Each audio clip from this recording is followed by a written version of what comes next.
واعبدوا الله ولا تشركوا به شيئا. Maintenant, quelle est la personne bi'idnillah ta'ala qui doit jeûner?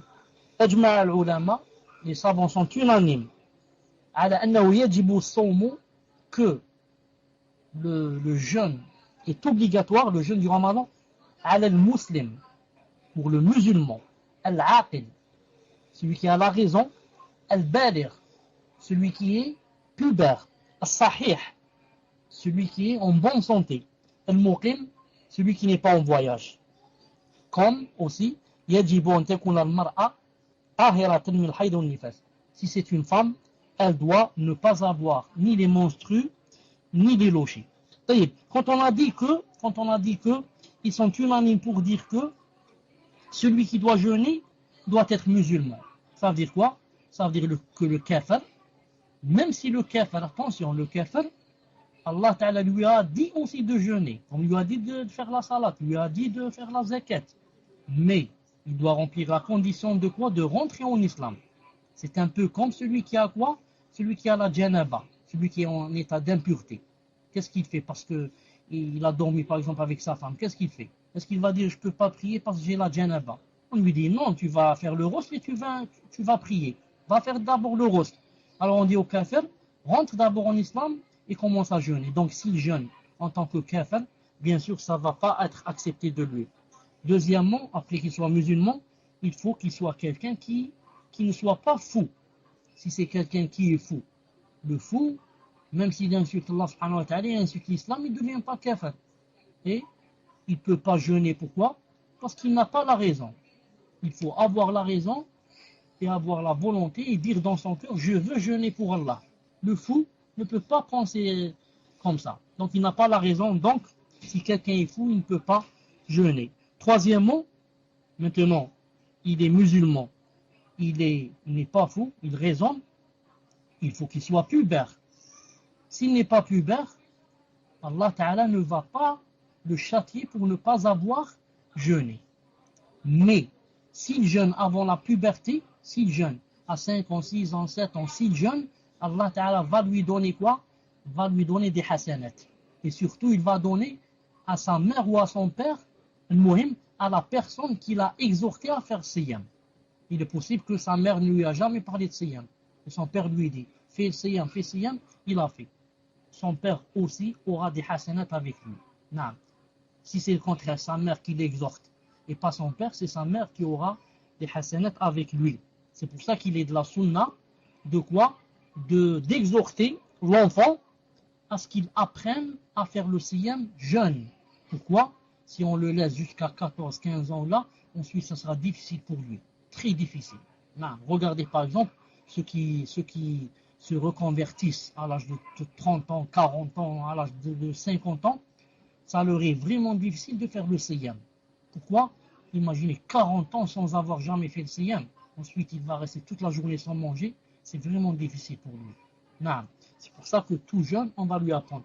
Et un hadith dans Sahih Bukhari où il est dit que au temps du messager d'Allah, les sahaba, les sahabiyettes, les compagnons, les femmes, quand elles allaient à la mosquée pour prier ou là pour écouter les doros, qu'est-ce qu'elles faisaient? Elles emmenaient avec elles leurs petits-enfants. Et elles leur demandaient de jeûner. Elles les amenaient en leur demandant de jeûner. Et le hadith dit, quand ils arrivaient à la mosquée, bien sûr, ils tenaient chaque 1 heure, 2 heures, 3 heures. Ensuite, ils commençaient à pleurer. Ils commençaient à pleurer dans la mosquée. Et leur mère leur donnait un truc comme ça, comme une boule de laine. Vous connaissez la boule de laine avec laquelle joue le chat? Celle-là, on lui donne à chacun une boule de laine et ils commencent à jouer entre eux. À jouer juste pour qu'ils l'oublient. Pour qu'ils oublient qu'ils sont en état de jeûne. Tellement c'est difficile pour un enfant. Mais regardez comment autrefois, déjà jeune, on lui apprenait à jeûner bi'idhnillah azza wa jal. Donc première condition, musulman. Deuxièmement, il doit raisonner. Troisièmement, il doit être pubère. Quatrièmement, il doit être en bonne santé. Si quelqu'un est malade, on va voir quelle maladie a-t-il. Apprenez cette règle.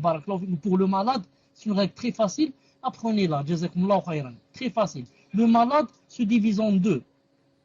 Ou bien sa maladie, c'est du genre qui se guérit, qui se soigne, ou bien sa maladie, c'est le genre qui ne guérit pas. Si c'est une maladie qui guérit, qu'est-ce qu'il fait le malade? S'il doit manger, s'il doit prendre des médicaments, etc. Après le ramadan, il a une année devant lui. Pourquoi? Pour rattraper les jours qu'il n'a pas fait. Mais si sa maladie, c'est du genre incurable, comme le diabète, comme le cancer, et qu'il ne peut pas jeûner, dans ce cas, qu'est-ce qu'il fait? Il ne rattrape pas. Mais pour chaque jour qu'il a mangé, il va sortir quoi? Il va sortir une fidya, il va donner une aumône pour chaque jour qu'il va manger. Et c'est quoi cette aumône? C'est pas de l'argent qu'il va donner, il va faire manger. Moi j'ai dit une aumône, non. Il va faire manger pour chaque jour qu'il a mangé. S'il a mangé 30 jours, il doit faire manger 30 pauvres. S'il a mangé 10 jours pour sa maladie, il doit manger 10 jours. Je résume, Inch'Allah Ta'ala, pour le malade. Si sa maladie est curable, c'est-à-dire elle se soigne, alors qu'est-ce qu'il fait? Alors, il va manger Bidna Ta'ala puisqu'il ne peut pas, mais il doit rattraper après. Quand il se soigne, il va rattraper les jours qu'il a mangé. S'il ne peut pas rattraper, si sa maladie ne se soigne pas, il restera toujours comme ça et ce sera pour lui impossible de rattraper.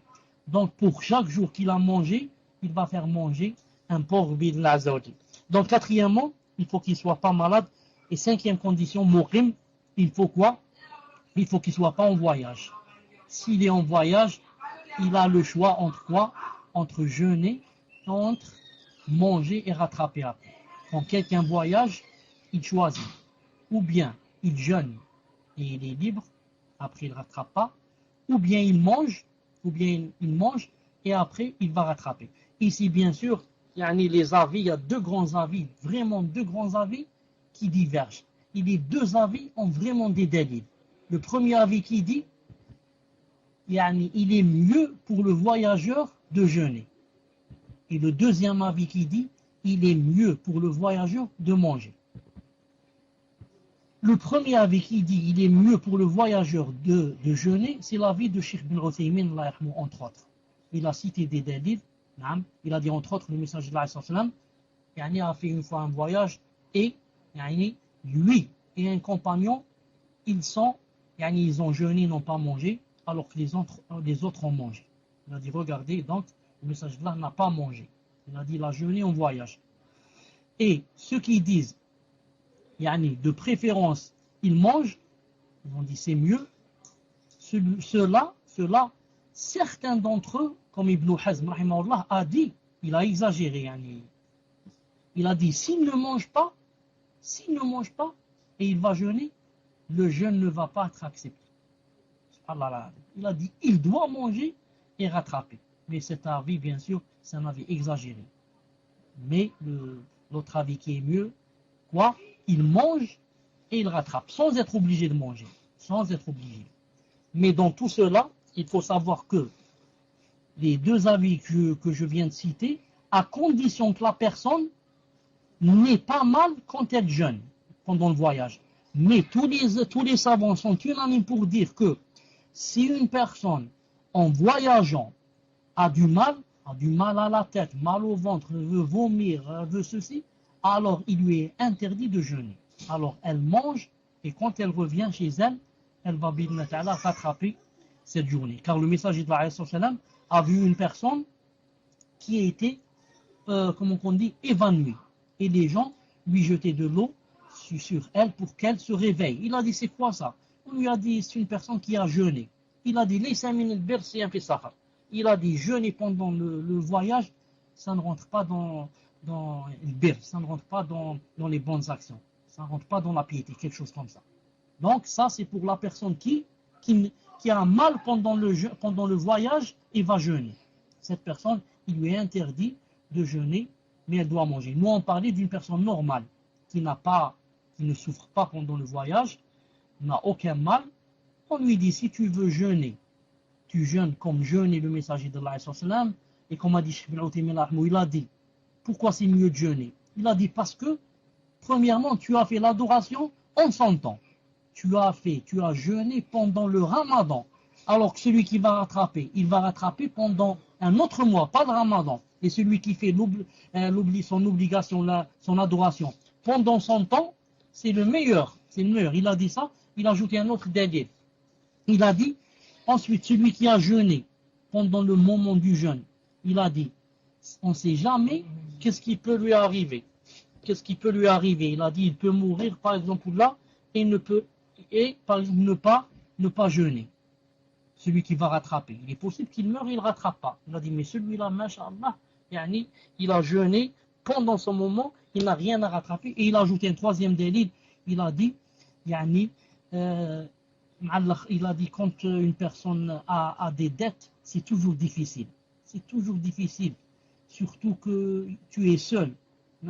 Alors que si tu as jeûné, tu es encouragé par tout le monde. Tout le monde a jeûné, tu es encouragé. Ce n'est pas comme jeûner avec, rattraper tout seul. Une seconde, Inch'Allah ta'ala. Salam alaikum wa rahmatullahi wa barakatuh. Maintenant, vous m'entendez, Inch'Allah? Tayyib, alhamdoulilah. Donc, je dis, c'est quoi la conclusion? La conclusion, en ce qui concerne le voyage, tu es libre, mon frère, ma soeur, tu es libre. C'est toi qui choisis. Tant que tu n'as pas mal, tu peux jeûner, tu peux manger. C'est toi qui choisis. Bi'idna subhanahu wa ta'ala. Et bien sûr, il a dit, si c'est une femme, elle doit avoir ni les menstrues ni les logis. Autre chose. Il a dit maintenant, si une femme pendant le ramadan est enceinte, il a dit, ou bien elle allait,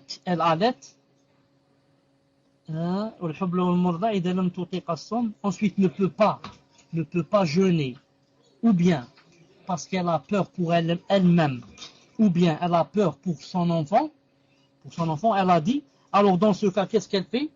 Dans ce cas, elle mange et elle n'a pas à rattraper. Mais, qu'est-ce qu'elle doit faire? Elle doit faire manger un pauvre pour chaque jour qu'elle a mangé, bi'ilna ta'ala. Donc, le hadith, inshallah ta'ala, c'est le hadith de Abdullah ibn Abbas radiyallahu ta'ala anhu, qui a dit, إِذَا خَافَتِ الْحَامِلُ عَلَى نَفْسِهَا. Il a dit, si celle qui est en grossesse a peur, qu'il lui arrive quelque mal, وَالْمُرْضِعَ عَلَى وَلَدِهَا, ou bien celle qui allait, elle a peur pour son enfant, fi Ramadan, pendant le Ramadan. Yuftiran, alors elle mange, c'est-à-dire les deux. وَيُطْعِمَانْ مَكَانَ كُلِّ يَوْمٍ مِسْكِينٍ. Alors elles mangent et elles font manger à la place de chaque jour un pauvre. وَلَا يَقْضِيَانِ صَوْمًا. Et ne rattrape pas, le jour qu'elles ont mangé. Hadith sahih, et Cheikh Albani l'a cité dans Irwa al-Ghalil. Volume 4, page 19. وعن نافع, donc ça c'est le hadith de Abdullah ibn Abbas radiyallahu ta'ala anhuma, et Nafi' radiyallahu ta'ala anhu, qu'est-ce qu'il a dit? Il a dit, كانت بنت لابن عمر. Il a dit, le fils de Omar al-Khattab radiyallahu ta'ala anhu, qui s'appelle Ibn Omar, avait une fille, تحت رجل من قريش, qui était mariée avec quelqu'un, un Qurashite, quelqu'un de Quraysh. وكانت حاملا, et elle était enceinte. فأصابها عطش في رمضان. Elle a eu soif pendant le Ramadan. فأمرها ابن عمر أن تفطر. Alors son père, Abdullah ibn Omar, lui a ordonné de manger. C'est-à-dire de boire ici. وتطعم عن كل يوم مسكينا. Et de faire manger pour chaque jour qu'elle va manger, elle doit faire manger un pauvre. Sahih al-Isnad, hadith authentique, voire l'Irwa al-Ghalil de Cheikh Albani volume 4, volume 4, hadith 20. طيب. Certains vont dire, subhanallah, mais il y a des savants, etc., qui disent pas ça, ils disent qu'elle doit rattraper ou là. Non, il y a des savants qui, pour eux, ils disent par exemple, ce hadith pour moi n'est pas authentique. Par exemple, ou bien des savants, il peut être un savant, et ne pas connaître tous les hadiths du monde qu'il y a, tous les hadiths du messager d'Allah. Il se peut que, pour lui, le hadith soit faible, ou bien qu'ils ne connaissent pas le hadith, ou bien qu'ils disent, moi, je préfère suivre la plupart des savants qui disent que la femme doit rattraper, et comme ça. Moi, je vous ai dit, c'est ça l'avis de Cheikh Albani alayhi rahmatullah, et beaucoup de contemporains, surtout ses élèves, et sont basés sur ce hadith de Abdullah ibn Abbas qui, comme vous savez, personne ne peut comprendre le Coran mieux que lui, après le messager d'Allah, et aussi, c'est l'avis de qui? Du fils de Abdullah ibn Omar, qui, c'est le fils de Omar ibn Khattab, qui, personne, ne suivait le messager d'Allah comme lui.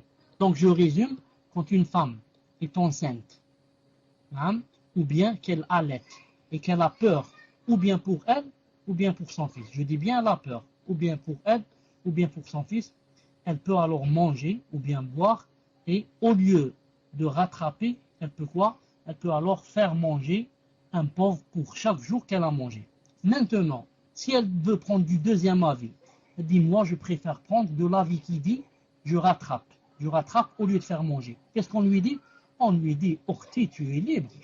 Il y a deux avis, tu as choisi le deuxième avis, on respecte ton avis. Personne n'a le droit de forcer l'autre, de lui dire tu dois rattraper, ou bien l'autre va dire tu dois ne pas rattraper et faire manger quelqu'un. Inch'Allah ta'ala, tant qu'il y a des avis, les deux ont des délits, chacun, Inch'Allah ta'ala, va prendre d'après le délit qui la convainc. D'après le délit qui la convainc. المهم